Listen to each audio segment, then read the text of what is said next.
Hello, எப்படி இருக்கீங்க? எல்லாரும் நல்லா இருக்கீங்களா? அப்போ இன்னத்த சமையலில் நமக்கு ஒரு சங்கரா மீன் குழம்பு தான் செய்ய போகிறோம்.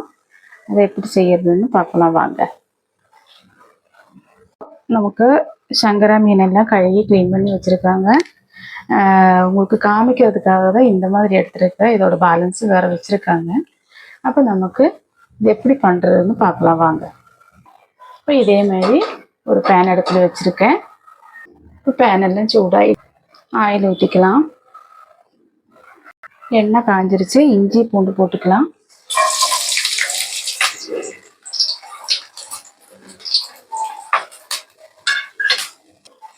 இதெல்லாம் நல்லா மூக்கட்டும்.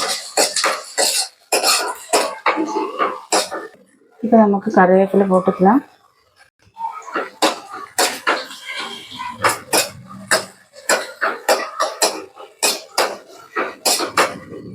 ஒரு தண்டில் பாதி தான் போட்டிருக்கேன் கருவேப்பிலை. இந்த இஞ்சி பூண்டு நல்லா ஃப்ரையெல்லாம் ஆகணும்லாம் கிடையாது. அந்த மாதிரி லைட்டாக செவந்தா போதும். இப்போ நமக்கு இதுக்கு 1/2 ஸ்பூன் மஞ்சள்தூள் போட்டுக்கலாம். நல்ல ஒரு ஸ்பூன் அளவுக்கு மிளகாத்தூள் போட்டுக்கலாம்.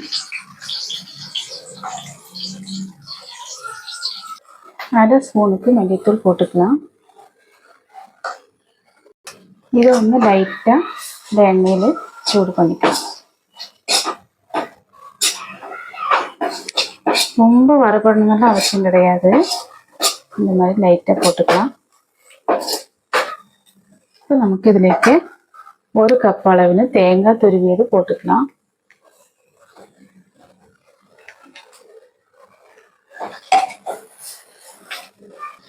இது அதே போல் லைட்டாக வறுத்து எடுத்துக்கலாம்.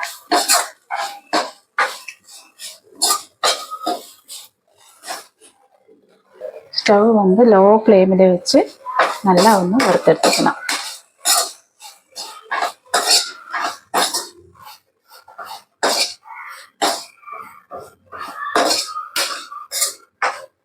ஸ்மெல் வர்ற அளவுக்கு மட்டும் வறுத்தா போதும்.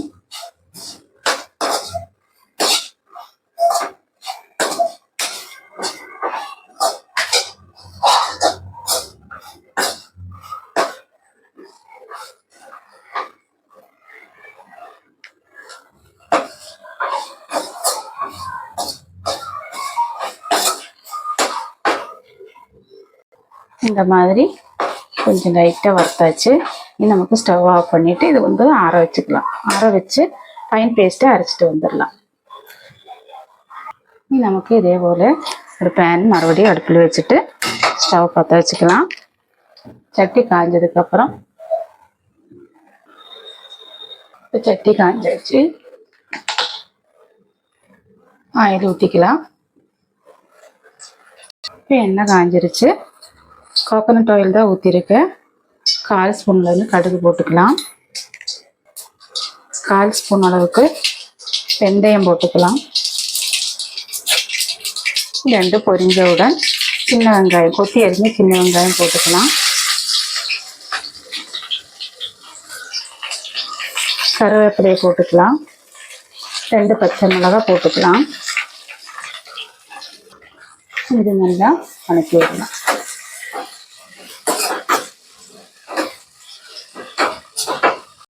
இது எதுக்கு இப்படி போடுறேன்னா, நமக்கு லாஸ்ட்டு தாளித்து போடுறதில்ல. அதனால் ஃபஸ்ட்டு நம்ம தாளிக்கிறாங்க. நல்லா வணங்கட்டும். இப்போ இந்த ஸ்டேஜில் ஒரு பிஞ்ச் அளவுன்னு மிளகாத்தூள் போட்டுக்கலாம். இது லைட்டாக இலக்குனா போதும். அதுக்கப்புறம் நமக்கு தக்காளி பேஸ்ட்டு போட்டுக்கலாம்.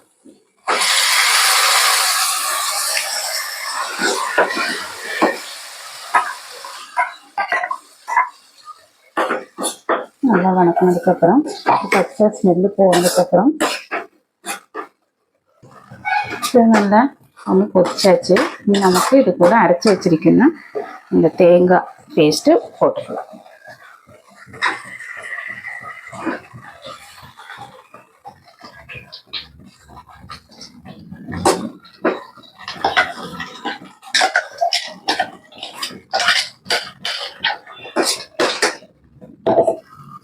நல்லா ஒன்று மிக்ஸ் பண்ணி விட்டதுக்கப்புறம்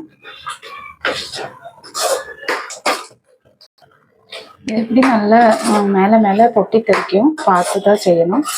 இது இந்த மாதிரி ஆனதுக்கப்புறம் நமக்கு திளப்பிச்சு வச்சிருக்கீங்கன்னா குடம்புளி இதோட ஆட் பண்ணலாம். அது குடம்புளி இதை கூட ஆட் பண்ணி நல்லா மிக்ஸ் பண்ணி விட்டணும்.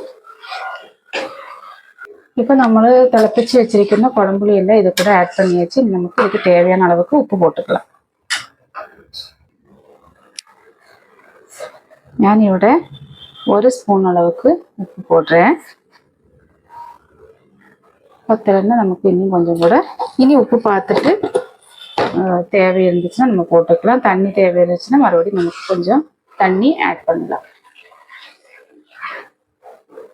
இது நல்லா ஒரு 2 தடவை ஒரு 5 மினிட் இதை வந்து திளைக்கட்டும். நல்லா இலக்கி விட்டு உப்பெல்லாம் கரெக்டாக இருக்கான்னு செக் பண்ணிட்டு ஒரு 5 மினிட் நல்லா திளைக்கட்டும். ஹை ஃப்ளேமில் வச்சுக்கலாம். இப்போ நமக்கு இந்த மசாலையெல்லாம் திளைச்சாச்சு. இனி நமக்கு இதிலேக்கு மீனெல்லாம் எடுத்து போடலாம். நமக்கு இதிலேக்கு மீனெல்லாம் ஒவ்வொன்றா இதுலேக்கு போட்டுக்கலாம். இந்த மாதிரி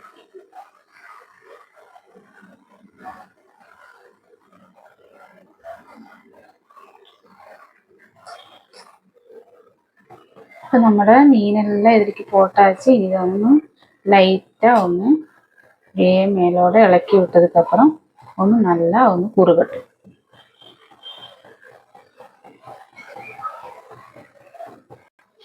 அப்போ നമ്മുടെ சங்கரா மீன் குழம்பு ரெடி ஆயிடுச்சு. இந்த மாதிரி எல்லாரும் வீட்டில் சமைச்சு பாருங்க. நோம்புனால எல்லாருக்கும் நோம்பு திறக்கிறதுக்கு முன்னாடி எல்லாம் சமைச்சிட்டு இருக்காங்க, ஒவ்வொன்றா சமைச்சிட்டு இருக்காங்க. அப்போ இதே போல நீங்களும் உங்கள் வீட்டில் சமைச்சு பாருங்க. இனி லாஸ்ட் நமக்கு ஒரு தண்டு கறிவேப்பிலை வந்து இப்படி நசுக்கி இதுக்கு மேலே போட்டு ஒரு லைட்டாக தேங்காய் ஊற்றிக்கலாம். இதுக்கு மேலே கொஞ்சம் லைட்டாக ஒரு ஸ்பூன் அளவுன்னு தேங்காய் அப்படியே ஊற்றிக்கலாம். அப்போ நம்மளோட மீன் கறி ரெடி ஆயிடுச்சு. ஓகே, அடுத்த வீடியோவில் பார்க்கலாம். என்னோட வீடியோஸ் எல்லாம் போய் பாருங்க. எல்லாரும் சப்போர்ட் பண்ணுங்க. Okay friends, okay bye.